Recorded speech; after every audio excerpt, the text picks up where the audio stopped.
उपलब्ध इस देश में आज करी जा रही है।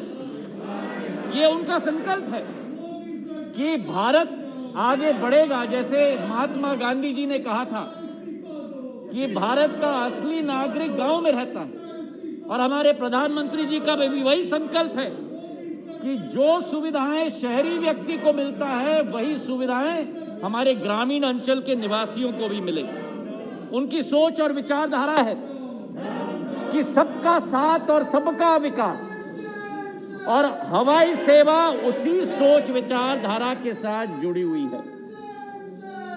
यात्रा का प्रजातंत्रीकरण, यात्रा का लोकतंत्रीकरण अगर किसी सरकार के समय में हुआ है तो वो आदरणीय नरेंद्र मोदी जी प्रधानमंत्री जी की सरकार में हुआ है। और ये सारी चीजें सभापति महोदय जुड़ी हुई हैं एक ही सोच और विचारधारा के साथ, और वो सोच विचारधारा है एक आत्मनिर्भर भारत का।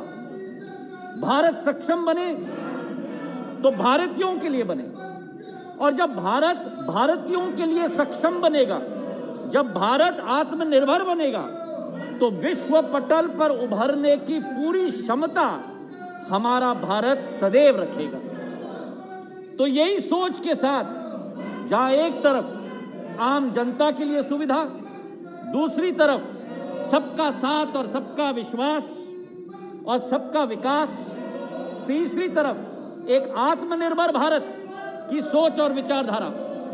और आप सोचिए सभापति महोदय कि इस चुनौती के समय में जब कोरोना का महामारी है, और उस कोरोना के महामारी में भी संवाद के बदले में नारेबाजी हो रही है, इस संवाद के बदले में नारेबाजी के माहौल में हमारी सरकार प्रतिबद्ध है कि नारे जितने भी लगे, हम देश के लिए संकल्पित हैं, हम किसान के लिए संकल्पित हैं, हम गरीब के लिए संकल्पित हैं, और देश के विकास के लिए संकल्पित हैं। और इस वातावरण में, कोरोना का वातावरण लेकिन संवाद नहीं चाहते, कोरोना का वातावरण लेकिन चर्चा नहीं चाहते, कोरोना का वातावरण हमारे प्रधानमंत्री और हमारे सरकार ने निश्चय लिया है कि चुनौती को भी हम अवसर में बदलेंगे, और गरीबों और किसानों और आम जनता तक हम हर सुविधा पहुंचाने के लिए कोशिश करेंगे। एक दो उदाहरण मैं आपको देना चाहता हूं सभापति महोदय कि इस योजना उड़ान का लाभ कैसे हमारे आम जनता को मिला है। एक शहर है बिहार में, उस शहर का नाम है दरभंगा। उस दरभंगा में स्वतंत्रता के समय में एक हवाई पट्टी बनी थी, और एक निजी एयरलाइन दरभंगा एविएशन 1950 से 1962 तक वहां चलती थी। उसके बाद दरभंगा नागर विमानन नक्शे से मिट गया, कोई सुविधा वहां नहीं मिलती थी। सबसे पास वाला एयरपोर्ट हवाई अड्डा पटना था, जो 5 घंटे दूरी पे थी। 9 नवंबर 2020 को पहली फ्लाइट दिल्ली से दरभंगा पहुंची। केवल दरभंगा के वासियों के लिए नहीं, लेकिन दरभंगा के आसपास 14 जिलों के वासियों में एक हर्ष और उल्लास का वातावरण तैनात हुआ। और 1.5 सालों में सभापति महोदय जिस दरभंगा में एक फ्लाइट भी नहीं आता था, जिस दरभंगा को सिविल एविएशन के नक्शे से उजाड़ दिया था, अब 1.5 साल में 110 प्लेन के मूवमेंट्स है दरभंगा से पूरे देश के इर्द गिर्द, और 1.5 लाख यात्रियों को दरभंगा से नवंबर 2020 से मार्च 2021 तक देश के कोने कोने में इस उड़ान योजना ने पहुंचाया है। और ऐसी कहानियां दुर्लभ हैं सभापति महोदय। बेलगांव कर्नाटक जो अध्ययन का क्षेत्र है, उस बेलगांव कर्नाटक जो जुड़ा हुआ नहीं था, आज 170 एयरक्राफ्ट मूवमेंट्स हैं उस बेलगांव कर्नाटक से। 2.5 लाख यात्रियों का आवागमन हुआ है। उड़ीसा में झरसुगुड़ा क्षेत्र जो विश्व के द्वितीय युद्ध में एक हवाई पट्टी वहां लगी थी जो टूटी हुई थी, उड़ीसा के बॉर्डर पे रहता है। छत्तीसगढ़ के बॉर्डर पे रहता है। भुवनेश्वर 325 किलोमीटर दूर है। सबसे पास वाला एयरपोर्ट उड़ीसा में नहीं, झारखंड में रांची में उपस्थित है। वीर साई एयरपोर्ट मार्च 2019 में स्थापित किया गया। आज 9 बड़े शहरों से जुड़ा गया है। दिल्ली, मुंबई, चेन्नई, बेंगलोर, हैदराबाद, रायपुर, पटना, भुवनेश्वर। 2 लाख से ज्यादा यात्री ने वहां से सुलभ यात्रा की है। 140 फ्लाइट्स वहां से कनेक्टेड हैं। ये कहानी है प्रधानमंत्री नरेंद्र मोदी जी के सबका साथ, सबका विश्वास और सबका विकास की कहानी।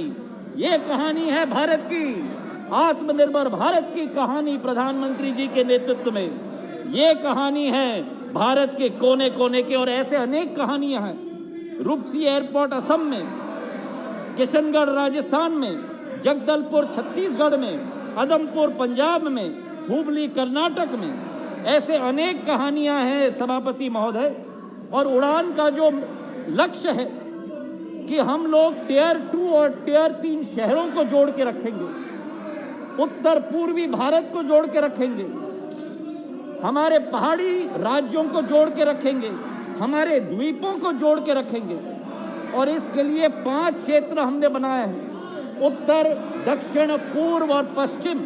और उत्तर पूर्व का क्षेत्र, बैठ जाओ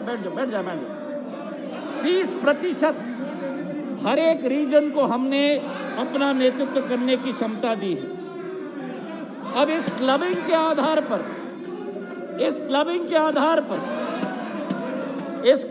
आधार पर सभापति महोदय बहुत सारे लाभ इस क्षेत्र को मिलेंगे। जहां एक तरफ एयरपोर्ट्स अथॉरिटी ऑफ इंडिया, भारतीय विमानतरण प्राधिकरण के द्वारा एक नया महत्व दिया जाएगा छोटे छोटे शहरों के लिए।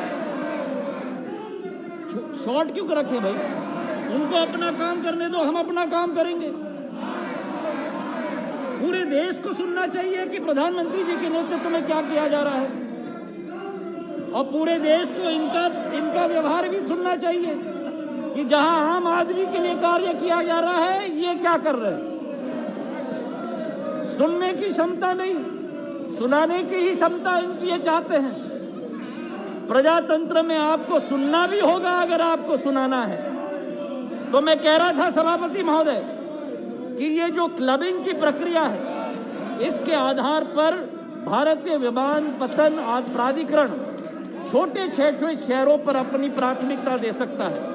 नए एयरपोर्ट्स का सर्जन होगा, और जब नवोदय हवाई अड्डों का सर्जन होगा, जो दूसरे हवाई अड्डे हैं वहां निजी क्षेत्र अपनी भूमिका निभाई, ताकि दोनों के बीच में एक सहयोग हो, एक संवाद हो, और एक भूमिका दोनों निजी और सरकारी क्षेत्र तय कर पाए। इसी के साथ हमारी सोच और विचारधारा है कि नए हवाई पट्टे बने, छोटे एयरपोर्ट्स की क्रॉस सब्सिडी हो, और इसके आधार पर जो आज भारत में 128 एयरपोर्ट्स हवाई अड्डे हैं, जो आज भारत में 713 हवाई प्लेन हैं, हमारी सोच और विचारधारा है कि आने वाले समय में भारत उड़ान क्षेत्र में केवल भारत का नेतृत्व न करे, पर पूरे विश्व का नेतृत्व करे प्रधानमंत्री जी के नेतृत्व। तो मेरी अपील है आपसे सभापति महोदय, और मेरे सभी सांसद भाई बहनों से अपील है कि ये बहुत महत्वपूर्ण विधेयक है, इसे सर्वसम्मति से पारित किया जाए, ताकि देश का एक एक इंसान इस हवाई सेवा का लाभ ले पाए। इन्हीं शब्दों के साथ आपका बहुत बहुत धन्यवाद। मंत्री जी, आपका बहुत बहुत धन्यवाद। मैं सभी सम्माननीय सदस्यों